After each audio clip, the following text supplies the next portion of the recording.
Selon les analystes, la résolution de l'Éthiopie de cette année de combattre le groupe militant Al-Shabaab affilié à Al-Qaïda en Somalie a contribué à la décision du gouvernement américain de retirer ses bases de lancement de drones installées dans le sud de l'Éthiopie. Les États-Unis contrôlaient leurs drones depuis la base militaire située à Arba Minch dans le sud de l'Éthiopie. La mission aidait à combattre le groupe Al-Shabaab et d'autres groupes terroristes de la région depuis 2011. Aujourd'hui, la mission est annulée.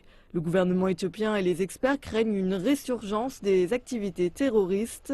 Ils restent toutefois confiants des résultats.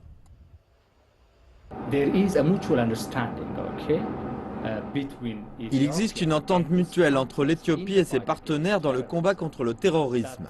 La situation est en train de changer, cela se reflète directement dans les décisions prises.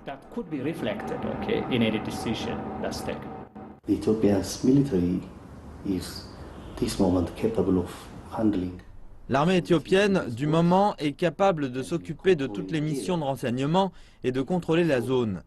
La hausse des performances du gouvernement éthiopien dans le contrôle de la zone et dans la façon de gérer les situations ont changé le scénario.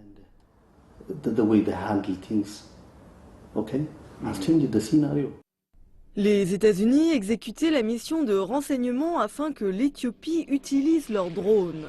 Aujourd'hui, selon les représentants américains, ce travail n'est plus vital, du moins dans la région de l'Afrique de l'Est.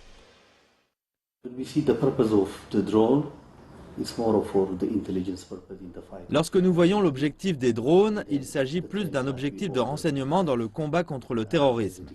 La tendance que nous avons observée est qu'il existe un déclin de cette tendance. Je pense donc que l'opération ou l'objectif de l'installation des drones à Arba Minch est fini.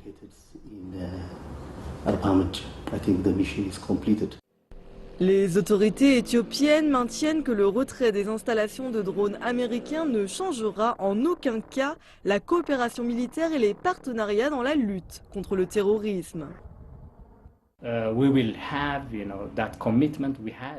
Nous continuerons notre coopération d'une façon robuste, car nous savons que nous avons acquis une très grande expérience pour une paix durable dans la sous-région. Nous continuerons de travailler étroitement avec l'IGAD, l'Union africaine, les Nations unies et d'autres partenaires.